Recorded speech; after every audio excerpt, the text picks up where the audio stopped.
Então, a gente está vendo a Josephine Baker dançando o famoso Charleston, né? Na época estava sendo instaurado como novo tipo de dança. E o que eu acho muito interessante é isso, ela está lá em cima do palco, de biquíni, pouco vestida, fazendo os movimentos que eu não consigo julgar como sexy, mas imagino que em algum momento alguém tenha julgado isso como sexy. E ela está fazendo tudo isso de forma muito engraçada, e ela não faz a menor questão de esconder que ela está tirando um sarro disso. Você vê pela expressão do rosto dela que ela sabe o que está acontecendo. Eu, obviamente eu não conhecia a Josephine Baker, mas é esse tipo de leitura das divas que eu estou dizendo que a gente está fazendo para fazer uma aula, fazer uma proposição como essa de observar feminismo no trabalho delas. O próprio fato de que ela está, enquanto se colocando como objeto de desejo, fazendo aquela cara, me denota que ela sabe exatamente o que aquele espaço representa e que ela sabe exatamente que é por causa daquilo que ela vai conseguir alçar outros voos, então ela tira o sarro. Eu tenho a impressão de que a Madonna, a Beyoncé, a Lady Gaga especialmente hoje em dia faz isso muito bem, que a Rihanna faz isso, e a Nicki Minaj, que é a rainha absoluta de fazer esse exagero. Se a gente pensar no corpo da Nicki Minaj, ela enfatizou com cirurgia plástica justamente o feminino enfatizado. O peitão, o bundão, o cabelinho rosa, aquela cara de boneca, e o recado que ela dá não tem absolutamente nada a ver com você ser uma mulher submissa através do seu feminino. Então acho que são essas subversõezinhas que eu acho que elas fazem com muita competência. Então começamos com a Josephine Baker porque ela dá início a essa tradição, mas a gente não termina, mas não tem como não falar da rainha Beyoncé, né, que realmente é dona da porra toda. A Beyoncé, como eu falei no comecinho da aula, ela declara o seu feminismo em 2013 no álbum Beyoncé, que é um álbum que é bastante dedicado a questões de gênero a partir da perspectiva das mulheres. É um álbum bastante explícito nesse sentido. No álbum ela tem música sobre sexo oral, ela tem música sobre cuidado emocional, ela tem música sobre maternidade, ela tem música sobre uma série de questões, inclusive esta canção que é o Flawless, que é o clipe que a gente vai ver, mas não agora, que é o clipe que a gente vai assistir, que é o clipe no qual ela coloca o sample do discurso famoso da Shimon Ngozi Adichie, Estejamos Todos Feministas, é um discurso que ela deu no TED, e partes desse discurso estão embutidas no clipe.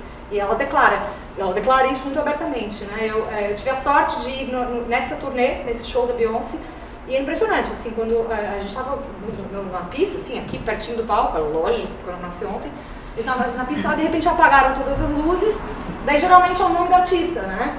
A primeira coisa que apareceu no palco foi feminista. Chorava de emoção. O Dudu, que foi comigo, ele ficou tão emocionado que ele fazia assim no show. Ele chegou em casa com isso aqui roxo, de tanto que ele se bateu de emoção no show. Foi um baita show. Mas a Beyoncé, mesmo antes dessa declaração explícita do feminismo dela, ela sempre demonstrou algumas práticas que podem ser lidas como feminista. Por exemplo, as questões de mulheres, a questão de mulher, né, sempre foi manifesta na obra dela, mas isso é uma característica comum a todas as divas. Questões de mulheres são sempre manifestas nas obras delas. Mas ela também participa com muita frequência de ações e projetos que são em prol de equidade de gênero. Ela sempre foi muito explícita nesse sentido, né? Ela participou da campanha, uma campanha clássica da COO do Facebook, que é I'm not bossy, I'm the boss, que é eu não sou mandona, eu sou a chefe. Né? Porque tem essa questão de mulher se chamar, ela é meio mandona, é a chefe daqui, onde seria o boss?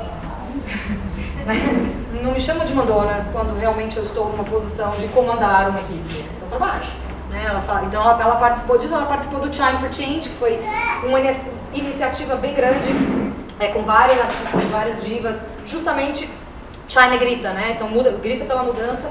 Elas participaram de várias turnês em algumas cidades europeias que arrecadaram bastante dinheiro para instituições feministas. Claro que a gente pode fazer um recorte, nós não vamos fazer isso hoje, tá? Fazer um recorte aqui do feminismo liberal, que tem aí as suas críticas que são necessárias, mas está fora do escopo dessa aula. A gente vai poder falar sobre isso em outro momento. Mas tem um outro elemento também que tem menos a ver com promoção pública e mais a ver com prática de trabalho, que é o fato de que a banda da Beyoncé, toda a equipe de trabalho da Beyoncé é majoritariamente feminina, majoritariamente mulheres negras, e a banda dela mesma é só mulher. Ela tem no palco com ela, no show que eu fui, tinha 3 homens. O Jay-Z cuidando da Blue Ivy enquanto ela dançava, quando eles cantaram Drunk in Love. Ele só entrou com a Blue Ivy no colo para cantar o rap, depois devolveu para ela e voltou para os bastidores. E os gêmeos que dançam com ela, são 2 dançarinos. Estão com ela há um tempão. Mas no palco é só mulherada. Então acho que tem várias práticas da Beyoncé que mesmo antes dela se declarar feminista já indicavam que ela é engajada de fato com essas causas, né? E tem também tem as declarações dela que são bastante explícitas, que a gente vai ver nos videoclipes, mas tem um motivo pelo qual, na verdade, a gente pensa muito na Beyoncé como sendo assim, realmente a diva que se sobressai dentre todas as divas, nessa questão específica do feminismo diva, é o legado dela. Porque assim, um dos elementos do divismo também é esse legado que eu falo que é essa produção linguística, que as músicas da Madonna sobre sexualidade, por exemplo, passou 35 anos que ela lançou as músicas, elas continuam sendo necessárias, elas continuam sendo atuais. Então o legado é um pouco nesse sentido. O legado da Beyoncé, ele transcende o pop, ele transcende o legado que está na mídia e na representação. A Beyoncé, ela é motivo de 3 cursos universitários, de 3 universidades top, assim, ela tem um curso da Rutgers University, que é Politizando Beyoncé, que eles fazem justamente isso que a gente está fazendo, leem a obra dela de forma política. A Rutgers é uma universidade super importante, tem uma das publicações mais importantes assim, de jornal acadêmico, é um jornal importante. Tem a Universidade do Texas, que é de onde ela é, o nome do curso é Mulheres Negras, Beyoncé e Cultura Popular, que é um curso, que é uma cadeira de uma disciplina de sociologia. E recentemente, saiu bastante nas mídias, né, todo mundo está sabendo, a Universidade de Copenhagen tem Beyoncé, Gênero e Raça, que é um curso desse ano, está rolando esse ano ainda, é um curso online, eu não sei se pode todo mundo participar, confesso que eu não olhei, se a gente podia, mas esse curso está rolando nesse momento, assim.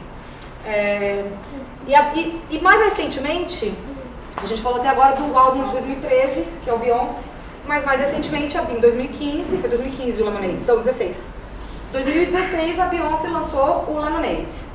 O Lemonade é um álbum que coloca a Beyoncé num patamar ainda mais elevado, porque ela se utiliza de toda essa tradição do divismo, que como a gente vai ver com a explicação teórica da Winnie, já vem bastante da tradição de mulheres negras, ela aprofunda o debate, incluindo questões patentes de raça, né? Eu acho que o álbum e os videoclipes dedicados às canções do álbum são todos eles visam articular questões de mulheres e a categoria universal de mulher nesse álbum é indiscutivelmente mulheres negras. Ela está articulando várias questões muito importantes de gênero e raça através do álbum Lemonade. A apresentação dela no Super Bowl, que a gente vai assistir hoje, é um marco histórico. O Super Bowl é o futebol americano, que é o Giselo, sabe o rapaz aquele que é o marido da Gisele Bündchen? Tom Brady. Tom Brady é o Giselo. É que eu gosto muito de futebol americano, daí aquilo bate assim na cara da pessoa, o marido da Gisele Bündchen, o Giselo, é o Tom Brady. É o Giselo, me deixa. O Tom Brady, que é o grande jogador de futebol americano. É o grande masculino alfa macho, exato, branco, quarterback, o melhor de todas, a Universidade de Michigan, casado com uma modelo top, ele não tem mais onde ser um macho branco. Ele é tudo ali naquele corpo, tudo ali. Ele encarna o misto. Enfim, o Tom Brady, o futebol americano é o esporte jogado pelo Giselo, então é realmente um esporte, é o esporte mais popular dos Estados Unidos, né, e é um esporte hiper masculino. Certo? Nos Estados Unidos, por exemplo, o futebol, que é o soccer, né, que é o nosso futebol, é lido como esporte de menina, certo? É esse futebol que tem o peso da masculinidade que o futebol pra gente tem aqui. O Brasil é o país do futebol masculino, né? O futebol feminino só toma. É dramático. Mas o futebol masculino, meu Neymar, ninguém sai. E essa relação é o que os americanos têm com o Super Bowl. E o Super Bowl, ele é, então... Tipo, além de ser um reduto dessa masculinidade, ele também é um reduto da branquitude, certo? O futebol americano, apesar de muitos jogadores serem negros, a gente já ouviu essa história antes, o consumo, toda a parte, todo o giro econômico ao redor do futebol é white dollars, né? É dinheiro de branco. Então o significado da Beyoncé fazer o show que ela fez no intervalo da final deste campeonato, que é o programa de TV mais assistido nos Estados Unidos, é de novo um reforço dessa ideia de que as divas vão se utilizar de linguagens historicamente de opressão em espaços onde historicamente são oprimidas para contar uma outra história. Eu acho que a gente tem uma, feminista, não sei se vocês já notaram, Mas o David Bowie é um gênio, né?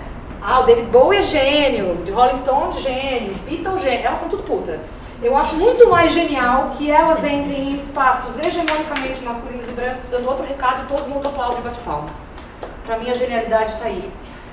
Elas realmente ocupam o espaço de forma extremamente inteligente. Para mim, geniais são elas. As divas eu tenho esse apreço por elas por causa disso. Elas fazem entradas que a gente, como militante feminista, não faria nunca. Elas entram e a galera vai até o chão ainda por cima. Então vamos nos dar o prazer de assistir esses 2 clipes da Beyoncé quando eu tomo uma água, quando eu tô morrendo de sede.